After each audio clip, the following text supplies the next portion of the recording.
상상해보세요. 당신은 피곤한 하루를 마치고 집으로 돌아가는 젊은 여성입니다.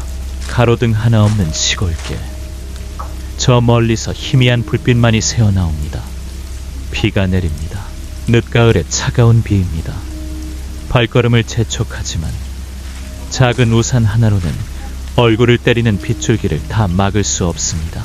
바로 그때 어떤 느낌이 듭니다. 등골이 오싹해지는 그런 느낌. 이 길에 혼자가 아니라는 느낌. 저 어둠 속 흠뻑 젖은 논두렁 사이에서 한 쌍의 눈이 당신의 모든 발걸음을 쫓고 있다는 느낌. 차마 뒤돌아볼 용기가 나지 않습니다. 그저 달릴 뿐입니다. 하지만 이미 늦었습니다. 1986년부터 1991년까지 5년 동안 그 끔찍한 공포는 상상 속 이야기가 아니었습니다. 대한민국 경기도 화성. 당시 평범한 농촌이었던 이 도시의 숨통을 조여온 잔혹한 현실이었습니다. 10명의 여성, 10개의 소중한 생명이 형체 없는 악령. 비오는 날에 악마라 불리던 자에게 무참히 짓밟혔습니다. 오늘 영상에서는 단순히 화성 사건의 낡은 기록을 다시 들춰보는 것에 그치지 않을 것입니다. 우리는 그 악마의 뒤틀린 정신세계로 함께 들어가 희생자들의 시신 위에 남긴 병적인 메시지들을 해독해보고자 합니다. 이것은 누가에 대한 이야기가 아닙니다. 이것은 왜에 대한 이야기입니다. 다시 찾아주셔서 감사합니다. 첫 번째 희생자는 1986년 9월 19일에 발견되었습니다. 71세 여성이었죠. 시신은 들판에 있었고 손발은 꽁꽁 묶여 있었습니다. 그리고 바로 이 지점, 살인마의 피 묻은 서명이 될 첫 번째 단서가 나타납니다. 그는 피해자 자신의 옷, 특히 속옷을 이용해 그녀를 묶고 재갈을 물렸습니다. 이것은 일시적인 충돌로 인한 살인이 아니었습니다. 이것은 의식이었습니다.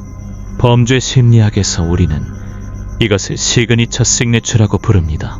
범죄를 실행하는 데는 불필요하지만 범인의 심리적 만족감을 위해서는 필수적인 요소입니다. 피해자의 속옷을 이용해 묶는 행위는 명확한 메시지를 전달합니다.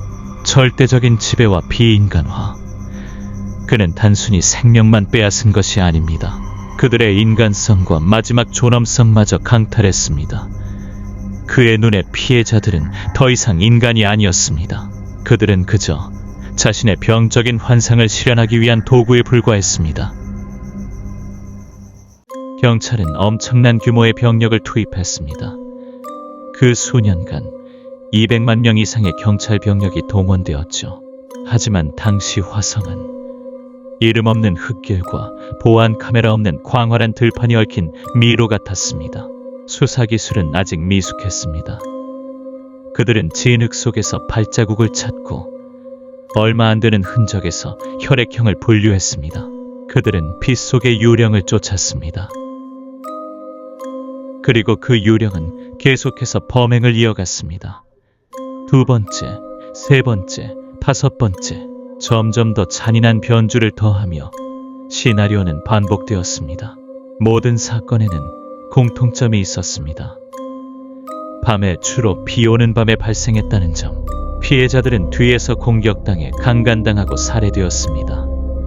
그리고 언제나 자신의 속옷으로 묶인 흔적이 있었습니다. 왜 비 오는 밤인가? 수사관들은 처음에 비가 단서를 지우는 데 도움이 된다고 생각했습니다. 맞는 말이었습니다. 하지만 그것은 일부에 불과했습니다. 조직적인 사냥꾼에게 비는 완벽한 은폐막이었습니다.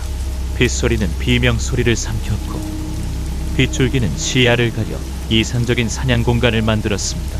하지만 더 깊이 들어가 보면 비는 트리거 트리거, 즉 심리적 유발 요인일 수도 있습니다. 축축하고 차갑고 고립된 비오는 밤의 분위기가 그의 내면의 공허함과 공명하여 악마를 일깨웠을 가능성도 있습니다. 화성 전체가 공포에 잠겼습니다. 여성들은 밤에 외출을 꺼렸습니다. 살인범이 빨간 옷을 입은 여성들만을 노린다는 소문이 돌았습니다. 증거는 없었지만 그 소문은 극심한 공황 상태를 퍼뜨렸습니다. 이는 보이지 않는 적에 맞선 한 공동체의 무력함을 보여주었습니다. 그들은 혼란 속에서 아무 근거 없는 것이라도 어떤 규칙이나 논리를 찾으려 애썼습니다. 단지 자신들이 무언가를 통제할 수 있다고 느끼기 위해서였습니다. 수천 명의 경찰이 얼마 안 되는 물리적 증거들과 씨름하는 동안 다른 한편에서는 한국 최초의 범죄 심리 분석관 프로파일러들이 범인의 초상을 그리려 애썼습니다. 당시 그들의 노력은 결실을 맺지 못했지만 그 심리적 스케치는 소름 끼칠 정도로 정확했습니다. 이제 함께 그것을 재구성해 봅시다. 첫째, 그는 지역 주민이었습니다. 화성 살인마는 어둠 속에서 쉽게 움직였습니다. 그는 모든 오솔길과 들판을 가로지르는 지름길을 꿰뚫고 있었습니다. 그는 낯선 사람이 아니었습니다.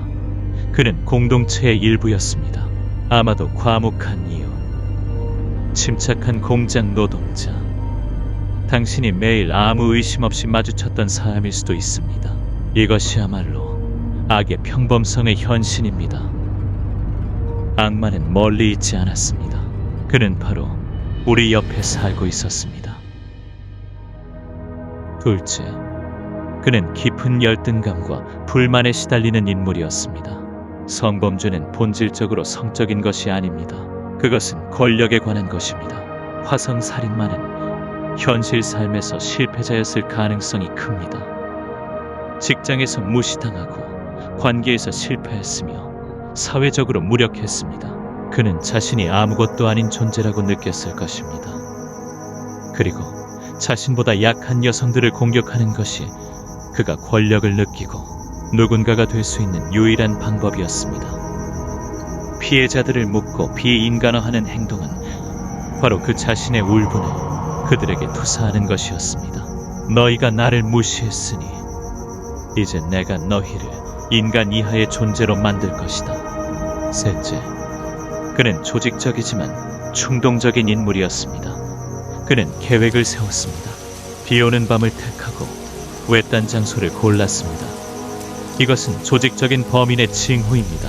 하지만 현장의 극심한 잔혹성, 정액을 남긴 흔적, 때로는 다른 개인적인 흔적들은 통제불능의 폭발을 보여주었습니다. 이러한 모순은 복잡한 심리를 드러냅니다. 겉으로는 평범해 보이고 계획을 세울 줄 아는 인간이지만 내면에는 풀려날 기회만을 엿보는 야수가 숨어 있었습니다. 그리고 가장 섬뜩한 점은 그는 공동체 전체의 공포를 즐겼다는 것입니다. 그는 신문을 읽었습니다.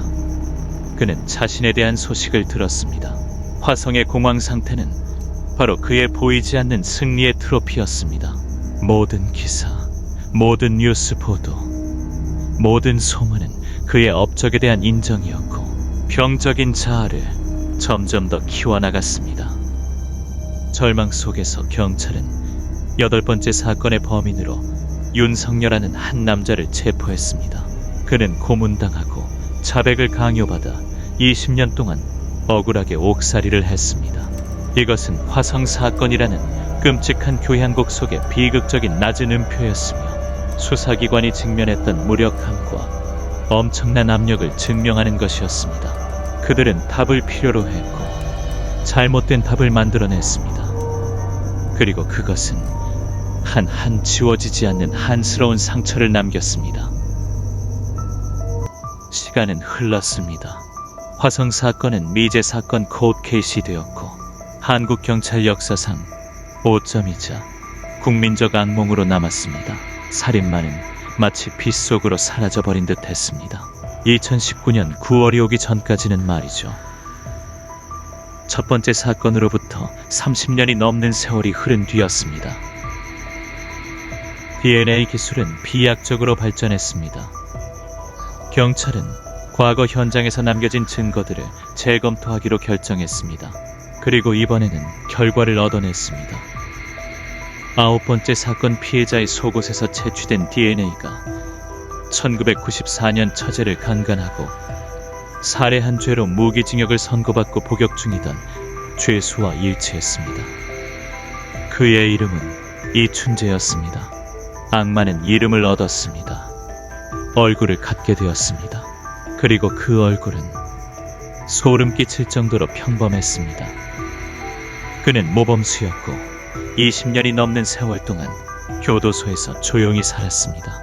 그 온순해 보이는 남자가 화성에 공포를 심어준 악마일 줄은 아무도 상상하지 못했습니다. 그는 법의 눈앞에 바로 그곳에 살고 있었지만 그의 죄악으로 가득 찬 영혼은 완벽하게 감춰져 있었습니다. 처음에 이춘재는 범행을 부인했습니다. 하지만 다른 사건들에서 나온 부인할 수 없는 DNA 증거들이 제시되자 그의 거짓말의 벽은 무너져 내렸습니다. 그리고 마침내 그는 자백했습니다. 화성 사건 10건뿐만 아니라 경찰이 전혀 알지 못했던 4건의 추가 범행까지도요. 그는 자신의 범죄를 명확하고 냉정하게 진술했으며 때로는 경찰이 잘못 기억하는 세부 사항을 자랑스럽게 정정하기도 했습니다. 이것이 마지막이자 가장 소름 끼치는 심리적 퍼즐 조각이었습니다. 왜 그는 수십 년간의 침묵 끝에 그토록 상세하게 자백했을까요? 후회 때문이 아니었습니다. 전문가들은 이춘재와 같은 자기애성 인격자 나르시시스트에게 이것은 통제권을 되찾기 위한 최후의 행동이었다고 분석합니다. 과학적 증거에 의해 궁지에 몰렸을 때 그는 더 이상 부인할 수 없었습니다. 그래서 그는 전술을 바꿨습니다. 그는 이야기꾼, 진실을 쥐고 있는 자가 되었습니다. 그는 더 이상 수사 대상이 아니었고 사건의 전문가였습니다. 범죄들을 상세히 재현하는 것은 그가 가장 권력을 느꼈던 순간들을 다시 살려내는 방법이었습니다. 그는 자신의 전리품을 과시하고 있었던 것입니다. 신문실에서 이춘재는 뉘우치는 죄인이 아니었습니다. 그는 늙은 악마였고 자신의 공허한 삶에 마지막으로 비추는 병적인 영광을 즐기고 있었습니다. 화성 사건은 종결되었습니다. 정의는 뒤늦게나마 범인의 이름을 밝혀냈습니다. 억울한 옥살이를 했던 윤상여 씨도 누명을 벗었습니다. 하지만 사건이 남긴 상처는 결코 아물지 않을 것입니다. 14명의 생명이 강탈당했고 한 공동체가 수십 년간 공포 속에서 살았습니다. 그리고 여러 세대에 걸쳐 이어진 한 한은 여전히 남아있습니다. 이 사건은 우리에게 섬뜩한 교훈을 가르쳐줍니다. 악마가 언제나 뿔과 송곳니를 가지고 있는 것은 아닙니다. 때로는 이웃의 얼굴, 동료의 얼굴, 지극히 평범한 사람의 얼굴을 하고 있습니다. 그것은 내면에 썩어 문드러짐, 무력감과 사회에 대한 증오에서 비롯되며 타인의 고통으로 그 공허함을 채우려 합니다. 이춘재는 수감되었지만 열등감과 불만에서 비롯된 잔혹함의 씨앗인 이춘재의 심리는 여전히 사회 어딘가에 잠재해 있을 수 있습니다. 화성과 같은 이야기들을 듣고 이해하는 것은 단순히 호기심을 채우기 위함이 아닙니다. 그것은 우리가 사회 내부의 균열, 폭력의 씨앗을 식별하고 화성에서든 어디에서든 더 이상 비가 악마를 가리는 장막이 되지 않도록 보장하기 위한 방법입니다.